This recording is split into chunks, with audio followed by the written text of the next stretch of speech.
रघुपति राघव राजा राम, पतित पावन सीताराम।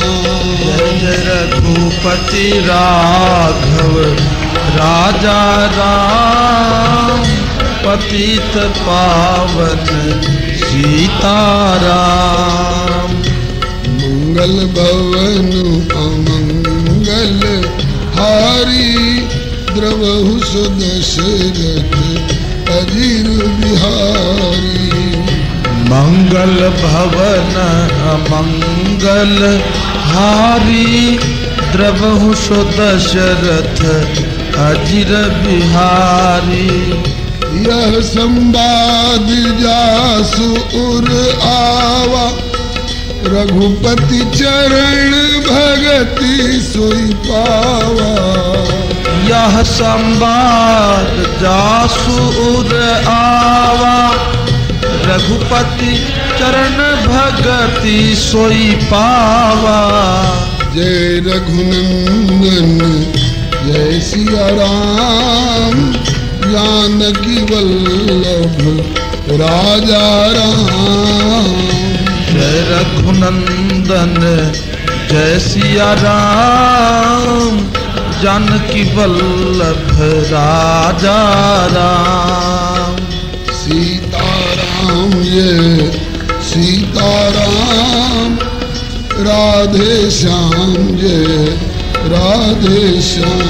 जय सीताराम जय सीताराम, राधे श्याम जय राधे श्याम। बोले करी रोज 30 दिन 12 ओकर नाव जानता नहीं सब है, मूर। मूर नाम के राक्षस रहे, तो ऊ भौमासुर के तरफ से आयल भगवान से लड़े खातिर ऐसा न कुछ वरदान पौरे रहे, आतना बरियार रहे कि एक बार भगवान ओकरा से लड़त लड़त लड़त लड़त थाक गईलन।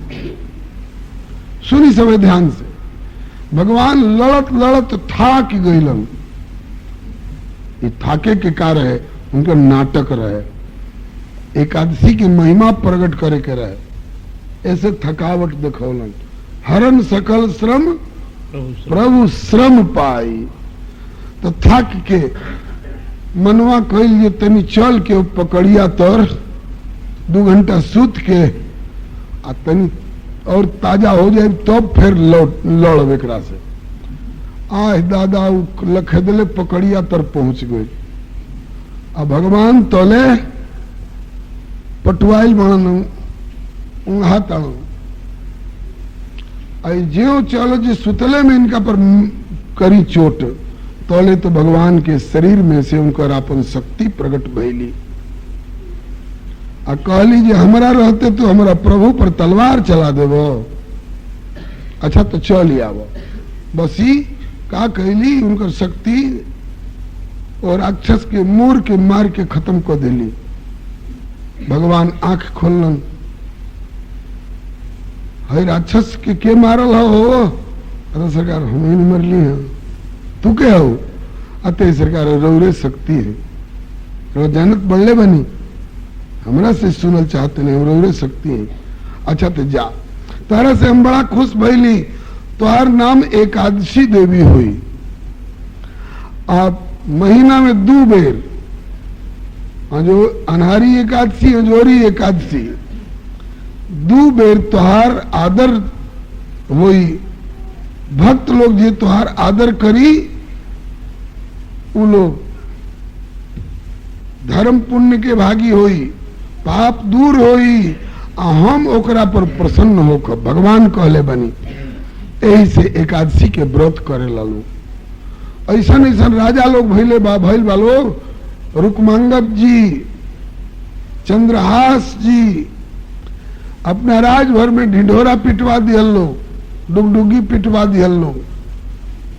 जे हमारा राज्य में जे रहता वो एकादशी के दिन अनाज मत खाई, अनाज ना खाई।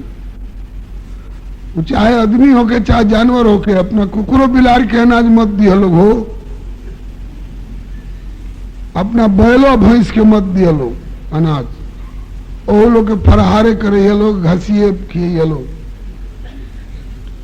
अजे खाई अजे खियाई उनका के फांसी पर चढ़ा दिया जाई। अब तो सौसे राज्य भर के लोग एकादशी करे लगल लोग, बड़ा खुशी भइल। आ एकर फल का भइल कि उनका राज्य भर में जमराज के दूत लोग की हिम्मत ना पड़े जाओ लोग गोड़ धरे लोग। अरे भाई धोबी हो जाए ना जहां के लोग कपड़ा पहरत हो लोग, और दिगंबर बालो जहां कपड़ा है निखे तो ओजा धोबी रह के का करिए। तो जमराज के दूत ओजा न जहां के लोग पाप करिए, और जहां के लोग पाप करते नहीं खनो जो जमराज के दूत जाके का करिए, क्या करा के लिए। अब पाप बेचारा भागत भागत परात परात तो त्राही त्राही लागल, तो पाप वो राज में से भागत भागत भगवान की गोल ये सरकार ऐसा ऐसा राजा लोग के पैदा कर दिली जे सब केहू के एकादशी करवावे लगलन। ये ने सुनी उन्हें कीर्तन उन्हें कथा, अब हमार कहीं तो ठेकान बताई, अब हम कहाँ रही। पपवा कहलस सब तो एकादशी करता, सब तो कथे कीर्तन में लागल बा, सब तो कंठिए तिलक लगोले वाला, तो हम कहाँ रही। तो भगवान कह दिलन जे एकादशी के दिन जे अनाज खायो करे में जाके बैठ जा। तो अनाज एकादशी तिथि में अन्न में जाकर के पाप बैठ जाला। ऐसे भरसक उपास करी सब एकादशी के दिन, आ उपास कैल ना सपरे तो कम से कम अनाज खाइल छोड़ दी सब। बैगन तो छुआहू के ना चाहिए एकादशी का दिन। एक जानी स्वर्ग के अप्सरा रुकमांगद राजा के बगीचा में फूल लेवे परिकल रहली, रोज आवत रहली। तो 10वीं तक तो निबह गई, अली फूल लेके गईली, आ एकादशी के अली आय दादा वो बगीचा में बैगन बोल रहे, तो फूल तुरंत तुरंत उनका बैगनवा छुआ गई। तो बैगनवा छुआ गई तब उनकर स्वर्ग में जाए के ताकते खत्म हो गई, वो ये थौस गईली। अब बिहान भैला माली अलन, जब फूल तुर के राजा के ले जाई जाते तो कहा देखा ताड़ो संजय बाप रे बाप, ये कौना स्वर्ग के देवी आकर के हमनी का फुलवारी में थौसल बाड़ी। अब उनका जाइए नहीं खेजात, चलिए नहीं खेजात। राजा जी के खबर दिलन सन, राजा जी दौड़ के अलन। अब लगली घिघियाए यही राजा हमन कहीं ऐसा मत हो कि हमारे गट्टा पकड़ ले, जो चलो हमारा घर हम तोरा के रानी बनाए। अब लागल घिघियाए ये सरकार हमरा और बेटी हैं, हमरा और बेटी दाखिल बानी, हम स्वर्ग के अप्सरा हैं, और बगीचा के फूल इतना निमन निमन रहल है कि हमनी का स्वर्ग में ना होत रहल है, तो वही लालच में हमनी का आवत नहीं जा। और लोग आयल हलो लेके चल गए हलो, हमरा है बैगन के स्पर्श हो गई है आज एकादशी तिथि में, ऐसे हमार पुण्य क्षय हो गई। अब हमरा ऊपर जाए के ताकत नहीं खे, तब हमरा के ऊपर जाए लायक बना दी। तो कहलन हम तो जानत नहीं कि हम तो धरती के मानव ही, हम का करब। तो आज केहू व्रत कैले होखे, उपास कैले होखे, आऊ अपन पुण्य संकल्प करके दे दे, एको एकादशी के पुण्य हमरा मिल जाई तो हम स्वर्ग में जाए लायक हो जाए। रुकमांगद राजा कहलन जे स्वर्ग एकादशी के तो नामे हम ही नहीं जाना, तो हमारे प्रजा का जानी। तब उ कहलस जे सरकार जानबूझ के एकादशी व्रत मत कैले हो खस, लेकिन कौनो शोक में दुख में पड़ के आज उपास कैले हो खस, तो तन ढिंढोरा पिटवा दी डुगडुगी। तो डुगडुगी पिटाइल कि केहू जानबूझ के एकादशी के व्रत कैले होखे, चाहे अनजान में उपास कैले होखे, अन्न ना खैले होखे, तो आ करके अपन पुण्य संकल्प करे थे। एगो दाई रहे, ओकरा के ओकर मलिकवा कोनो गलती पर बड़ी मार मोली के मार मरले रहे। यही तरह कहले सब है। अब वही सो के वही दुख है, वो बेचारी रात भर दिन भर तो खैलस ना, रात भर रोत रोत, हे भगवान हे प्रभु अब हमरा के काहे के रख ले बानी, अब कौन दुख देखावे खातिर हमरा के उठा ली, हे भगवान। दिन भर कुछ खैलस ना और रात भर भगवान भगवान कैलस। अब अतने में ओकरा पुण्य हो गई एकादशी के। तो वो आयली कहलस जे मालिक हमरा के सेठ जी मरले पिटले रहन, दुखे हम न खैनी है न सुतली है, दिन भर तो भूखे रही है रात भर, और रात भर हे भगवान हे राम जी हे कन्हैया जी हे कुल कैले बनी। तो अगर अतनवा से व्रत हो गईल होखे और कौनो पुण्य अगर हतनो बटुराइल होखे तो आज के पुण्य हम देवी के हम सौंपतनी। तो यही तरह संकल्प करके उनका हाथ पर दिल में फट दे एकदम उड़े के उनका ताकत हो गई, चल गई स्वर्ग में। राजा कहलन जो हई देखो भाई ये शौक से ना कैले रही है एकादशी व्रत, मरैला पिटैला पर आ दुख है, हाँ उधियाइल सातु पितरन के ई दुख है, खाइल छोड़ले रही है, ठान धरना पर रही है, आ दुख है अन्न ना खैली तो ओकरा में इतना पुण्य हो गई कि जौन थौसल रही है उनका धाम जाए के ताकत हो गई। तो ऐसन व्रत तो सबका करे के चाहिए। तो वही घड़ी से रुकमांगद राजा सौसे राजभर में ढिढोरा पिटलन जे एकादशी का दिन हमारा राजभर में केहू अनाज ना खाई।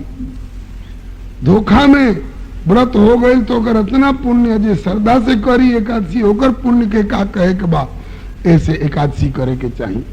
कबो कबो दूगो एकादशी हो जाला, कहाँ है तो चंद्रमा के हिसाब से ही कुल तिथि होली सब। चंद्रमा कबो कबो घटत रहलन कबो बढ़त रहलन, ऐसे कुल तिथियों घटत बढ़त रहेली सन।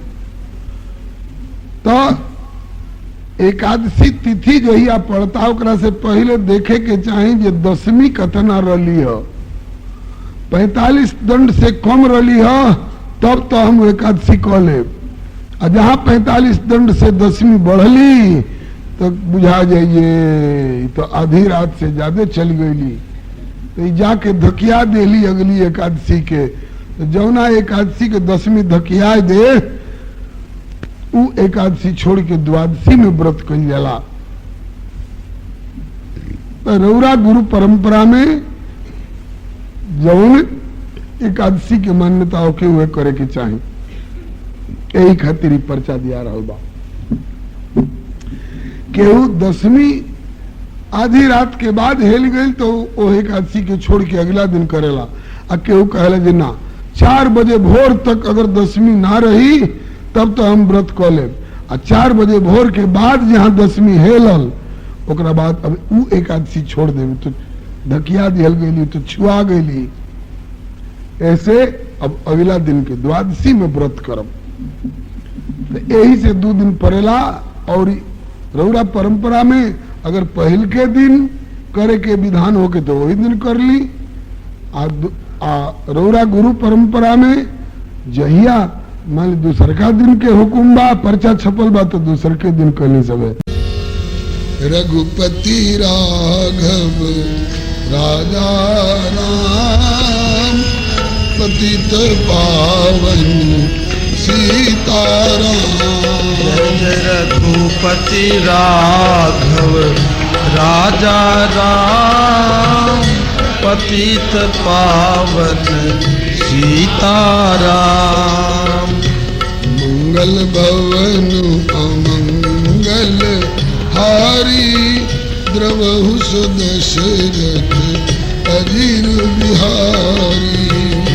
मंगल भवन अमंगल हारी द्रवहु सुदशरथ अजीर बिहारी। यह संवाद जासु उर आवा रघुपति चरण भगति सोई पावा। यह यह संवाद जासुर आवा, रघुपति चरण भगति सोई पावा। जय रघुनंदन जय सिया राम, जानकी वल्लभ राजा राम। जय रघुनंदन जय सिया राम, जानकी वल्लभ राजा राम। सीताराम जय सीताराम, राधे श्याम जय राधे श्याम। जय सीताराम जय सीताराम, राधे श्याम जय राधे श्याम।